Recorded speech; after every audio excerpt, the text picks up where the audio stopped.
Shalom, Bapak Ibu Saudara.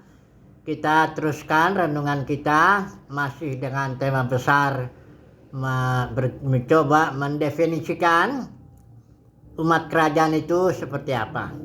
Kita masih berbicara tentang dua perempuan dalam kitab Wahyu, perempuan yang di pasal 12 dan yang di pasal 17. Kita sudah mencoba mengidentifikasi perempuan atau gereja yang di pasal 17. Kita sudah lihat bahwa dia itu adalah gereja mayoritas ya, yang satu atau ditandai dengan Babel, yaitu satu kerajaan manusia yang dibangun para Nimrod ya. Jadi itu adalah denominasi dalam Kekristenan, yaitu kerajaan-kerajaan manusia yang dibangun oleh para Nimrod di dalamnya. Demikian juga kita sudah melihat bahwa perempuan ini mabuk oleh darah orang-orang kudus dan saksi-saksi Yesus. Nah, kita akan mencoba maju 3 poin lagi kita bahas mengenai dua perempuan ini. Yang pertama kita akan bicara soal perdagangan yang ada di dalam perempuan Wahyu 17 ini, dunia kekristenan, dan juga yang kedua kita akan bicara penghakimannya nanti, alasannya kenapa. Dan yang ketiga kita akan bicara sebagai penutup perkawinan anak domba ya. Nah, mari kita melihat dulu soal perdagangan ini dalam Wahyu pasal 17 ini Wahyu pasal 18 ayat 3 saya baca. Karena semua bangsa telah minum dari anggur hawa nafsu cabulnya, dan raja-raja di bumi telah berbuat cabul dengan dia. Nah, perhatikan ini. Dan pedagang-pedagang di bumi telah menjadi kaya oleh kelimpahan hawa nafsunya. Terus barang-barang dagangan yang dijual tuh dari ayat 11 sampai ayat 13 itu tertulis sana. Nah, jadi intinya di dalam perempuan Wahyu 17 atau dunia kekristenan ini, gereja Katolik dan gereja-gereja Protestan itu, di dalamnya terdapat banyak perdagangan ya, yang membuat orang-orang di sana menjadi kaya di dalam dunia kekristenan ini. Nah, saudaraku, mengenai perdagangan dalam bait suci ini, karena dalam kekristenan sudah ada suatu ajaran yang namanya ajaran Bileam, artinya sudah dibenarkan. Kalau seseorang pemimpin, dia melayani, dia narik murid kepada dirinya, dia berikan firman Tuhan, dia tidak sempat bekerja, cari uang, maka sudah sewajarnya dia menarik uang dengan berbagai ajaran, baik itu persepuluhan, yang buat sulung, ya janji iman, macam-macam. Itu dianggap sudah wajar, ya. Padahal itu sebenarnya tindakan seperti itu yang jelas tidak pernah dilakukan oleh Petrus, Paulus, Yohanes, maupun rasul-rasul lain tidak pernah melakukan itu. Tapi itu sudah dianggap wajar karena ada ajaran Bileam itu. Ya, itu dianggap suatu pelayanan itu suatu profesi, sebagaimana dokter, insinyur ya. Kami sudah memberikan jasa ya, wajar kami akan mendapat upah ya, katakan begitu ya. Nah, tentu ayat-ayat yang dicomot tentu banyak. Ada, jangan engkau memberangus lembu yang sedang mengirik, atau seorang pekerja patut mendapat upahnya, atau orang yang beritakan Injil harus hidup dari Injil, sebagainya.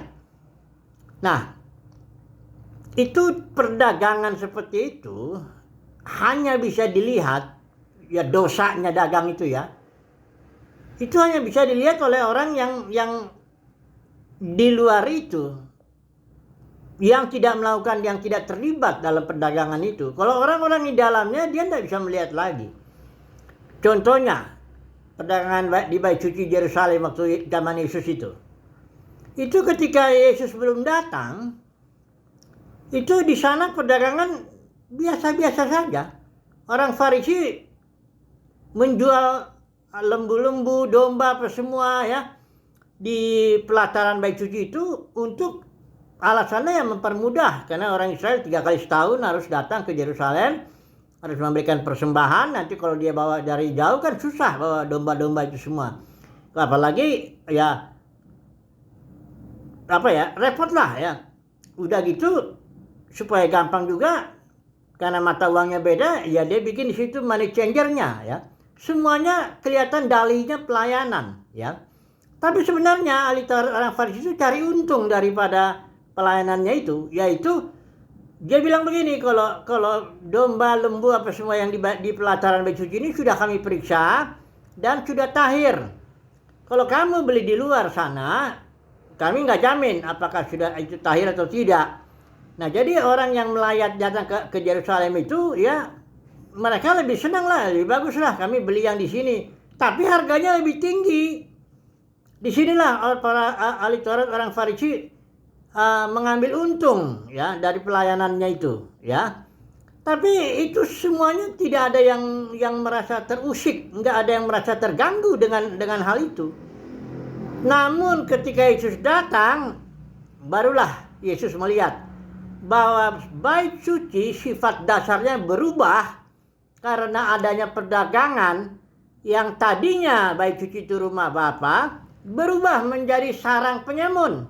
Itu dilihat oleh mata Yesus. Nah, kembali ya, perhatikan. Hanya orang yang bisa melihat yang dapat mengetahui bahwa perdagangan itu begitu jahatnya dan merubah sifat dasar dari rumah Tuhan yang adalah rumah Bapa itu menjadi sarang penyamun. Tentu akan menjadi sarang penyamun karena di situ terjadi persaingan di antara orang Farisi ahli Taurat, terjadi apa macam-macam lah gesekan, namanya juga orang bisnis, cari uang. Sama dalam Kristen juga terjadi persaingan. Kenapa? Ya karena sudah dagang. Di mana-mana mah dagang ada persaingan. Nah, kalau nggak ada saingan namanya bukan dagang, bukan dunia bisnis namanya kalau nggak ada saingan, ya. Jadi sifat dasar gereja dunia kekristenan itu bukan lagi rumah Bapa, itu sudah menjadi sarang penyamun. Kenapa? Karena terjadi persaingan, sikut-sikut cari uang jabatan, macam-macam. Itu cerita yang sebenarnya sudah biasa kita dengar. Ya, merubah sifat dasar bait suci yang adalah rumah Tuhan menjadi sarang penyamun. Itu kenapa? Karena dosa perdagangan. Nah, ini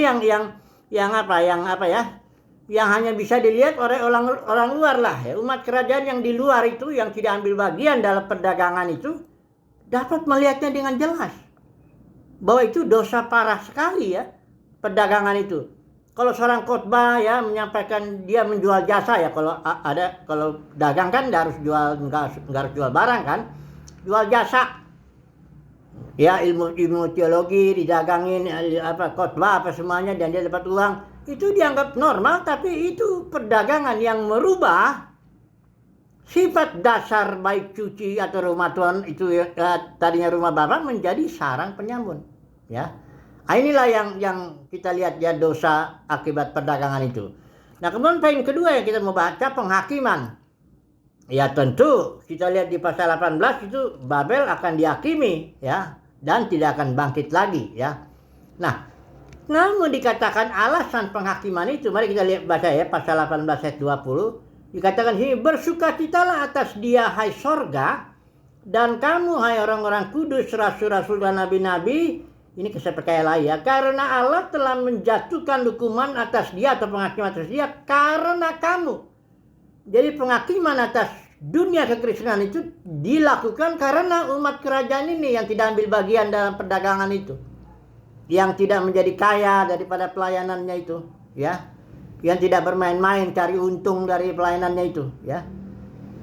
Kemudian ayat 24 juga, ya, dikatakan, ditegaskan lagi, di dalam Babel itu atau dunia kekristenan itu terdapat darah dan nabi orang-orang kudus dan darah semua orang yang dibunuh di bumi. Oke, ini penghakiman, ya. Nah, poin terakhir, pernikahan anak domba. Setelah Babel itu dihakimi, setelah dunia kekristenan itu dihakimi, setelah gereja pelacur itu dihakimi, barulah ketahuan siapa yang sebenarnya mempelai Kristus. Dikatakan di sini pasal 19 ayat yang ke-7 bagian bawah, ya, atau ayat di atas yang kita baca. Marilah kita bersukacita dan bersorak-sorai dan memuliakan Dia, karena hari perkawinan anak domba telah tiba dan pengantinnya telah siap sedia. Kesiapsediaan pengantin atau mempelai Kristus ini terjadi setelah Babel, setelah gereja pelacur dihakimi. Karena sekarang gereja pelacur tuh ngaku-ngaku saya ini mempelai Kristus. Ketika datang penghakiman dan dibongkar itu dosanya secara khusus yang kita bicarakan tadi soal perdagangan, barulah nanti ketahuan yang mana mempelai Kristus, yang mana yang pelacur, mana yang bukan, ya. Yang jelas kalau orang melakukan pelayanan dengan berdagang itu nggak ambil bagian dalam umat kerajaan atau mempelai Kristus atau mempelai anak domba, ya. Nah, oke, ini renungan singkat. Sekarang kesimpulannya bagaimana? Sekali lagi, ya, semuanya saya percaya ini kasih karunia. Saudara dan saya kalau mendapat kasih karunia untuk melihat semua perkara ini, puji Tuhan. Tetaplah kita setia, ya. Berada di luar dunia kekristenan, jangan ambil bagian dalam perdagangan di situ, ya. Walaupun itu sudah dianggap wajar, sudah dianggap biasa saja, ya. Malah nggak dianggap sama sekali dosa, tapi ya masalahnya Tuhan Yesus ngomong, akibat perdagangan itu, baik cuci yang ada rumah Bapakku menjadi sarang penyamun, ya. Jadi kita jangan ambil bagian, ya. Makanya intinya kita setia aja lah, ya. Jalankan tugas kita, pelayan kita.